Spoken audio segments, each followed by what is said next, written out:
Davi di sini. Kembali lagi bersama saya Muhammad Naufal Brian, NIM 180-645, kelompok 5. Nah, dalam video ini kita akan membahas tentang materi hubungan antara kebijakan fiskal dan moneter serta keuangan negara dan keuangan daerah. Nah, dalam video ini saya tidak hanya sendiri menjelaskan, namun ada teman-teman saya yang akan menjelaskan. Nah, bagi teman-teman yang penasaran apa materi yang akan disampaikan, apa-apa saja, dan siapa-siapa saja yang akan muncul dalam video ini, tolong dilihat sampai akhir. Pembahasan pertama yaitu tentang kebijakan fiskal serta instrumennya. Sebelum itu kita harus mengetahui apa itu fiskal. Fiskal dalam KBBI yaitu berkenaan dengan perpajakan. Kata fiskal sendiri berasal dari bahasa Latin yaitu fiscus, di mana orang yang mempunyai kekuasaan apalagi terhadap dengan keuangan pada zaman kuno, zaman Romawi kuno.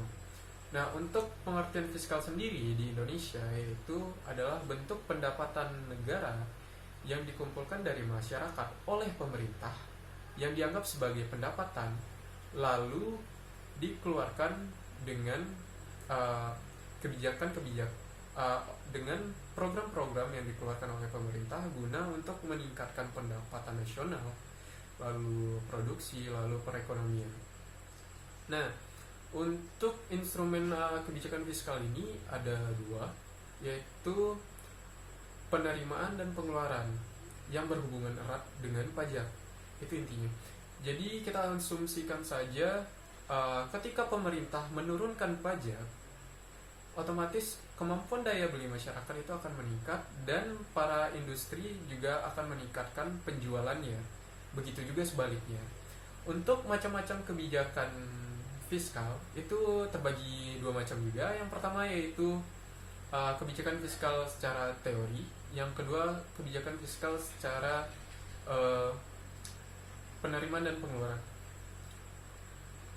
Kebijakan fiskal secara teori salah satunya yaitu kebijakan fiskal fungsional. Apa itu kebijakan fiskal fungsional? Kebijakan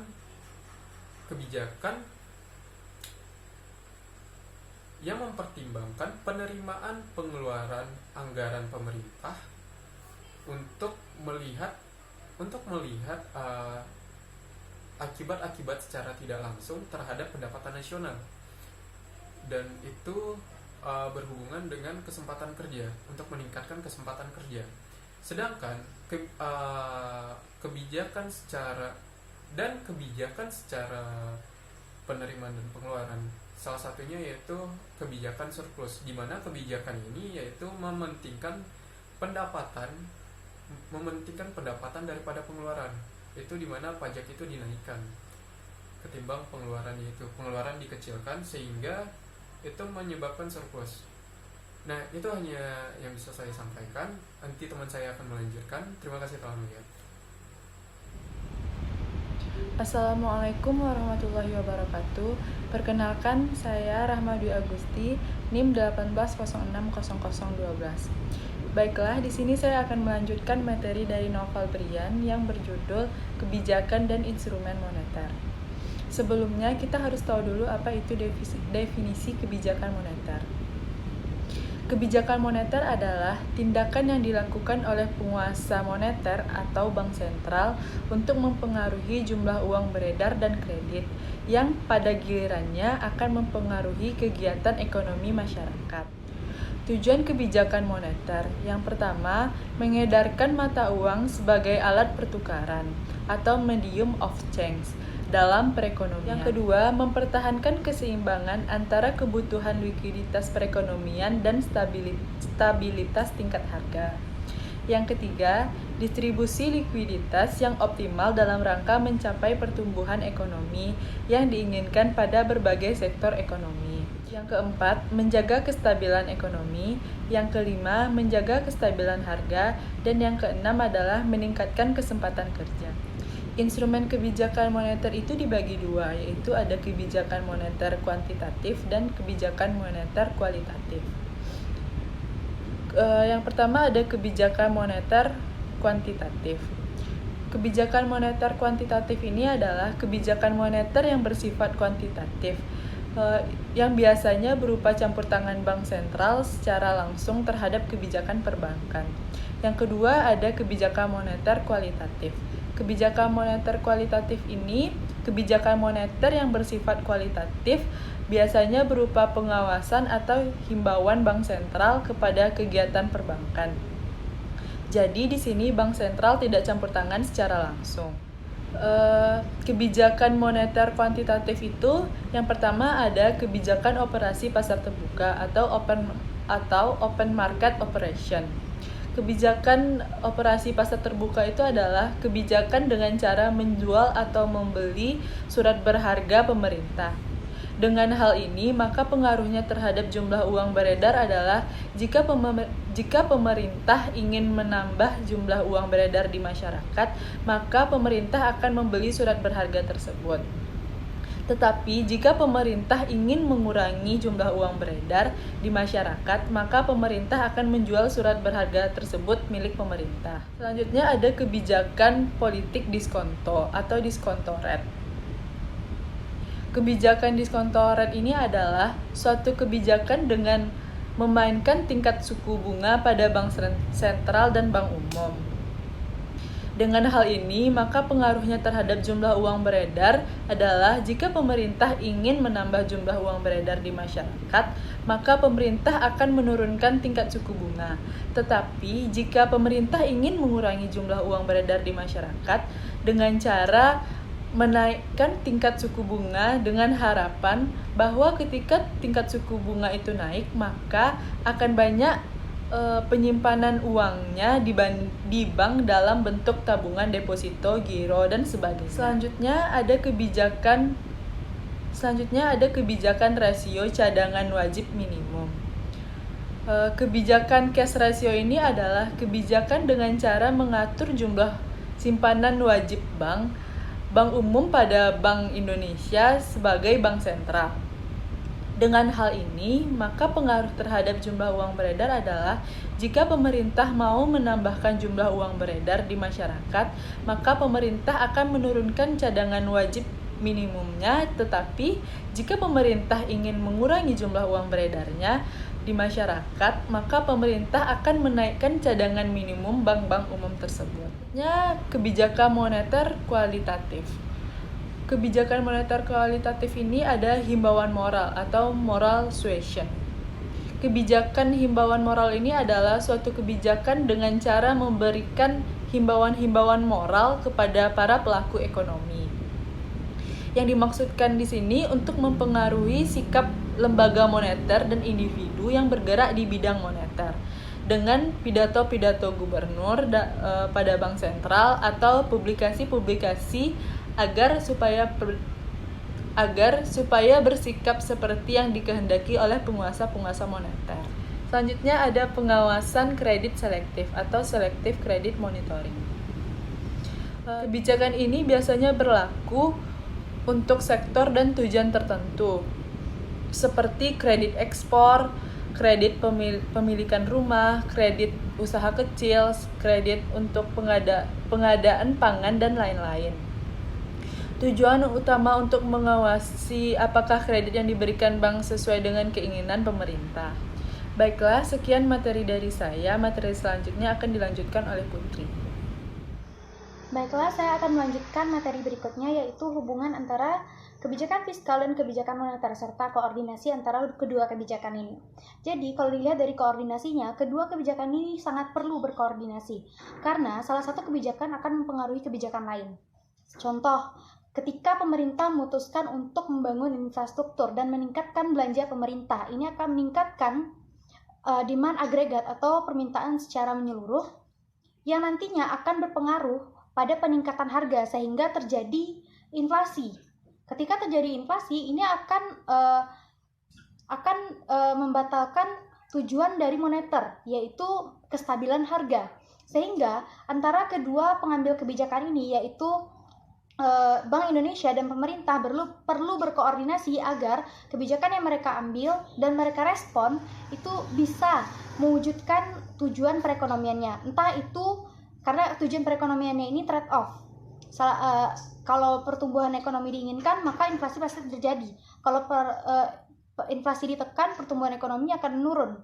Nah, jadi dampak di sini koordinasinya diperlukan. Setidaknya kalau kita tidak bisa mencapai dua tujuan tersebut secara sekaligus, kita bisa mengurangi dampaknya. Ketika kita menginginkan pertumbuhan ekonomi, tapi ada inflasi, kita bisa menekan inflasi itu dengan kebijakan moneter.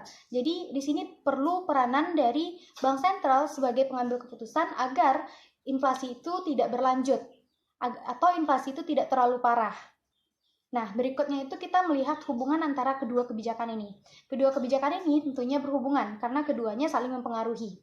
Nah, karena keduanya saling mempengaruhi, salah satunya kita bisa lihat dari kurva ISLM.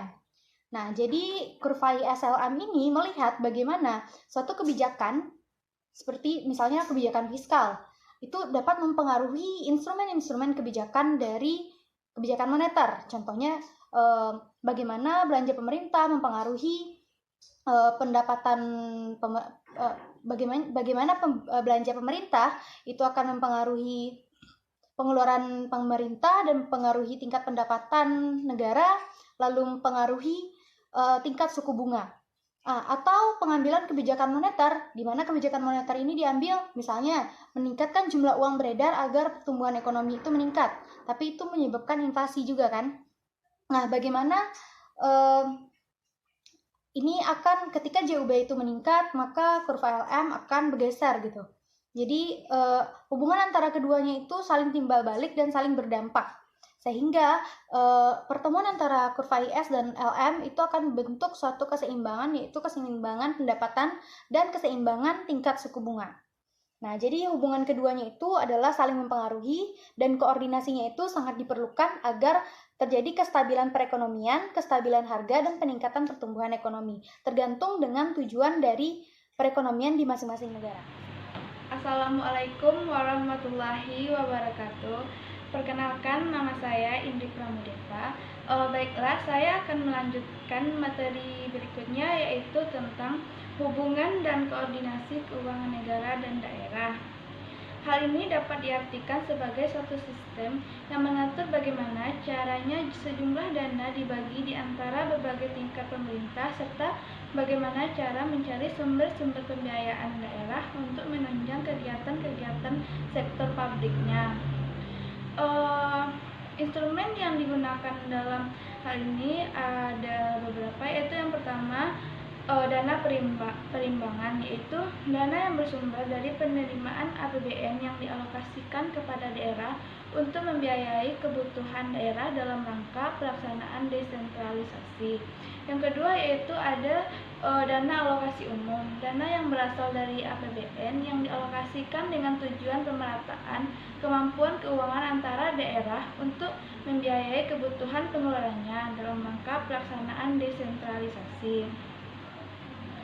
Yang ketiga yaitu ada dana alokasi khusus, yaitu dana yang berasal dari APBN yang dialokasikan kepada daerah untuk membantu biaya kebutuhan tertentu. Yang keempat yaitu ada dana bagi hasil. Dana bagi hasil ini terbagi dua, yaitu yang pertama ada sumber daya alam, yaitu minyak bumi, gas alam, pertambangan umum, kehutanan, dan perikanan. Yang kedua penerimaan perpajakan, seperti dari pajak perorangan, pajak bumi dan bangunan, dan biaya perolehan hak atas tanah dan bangunan.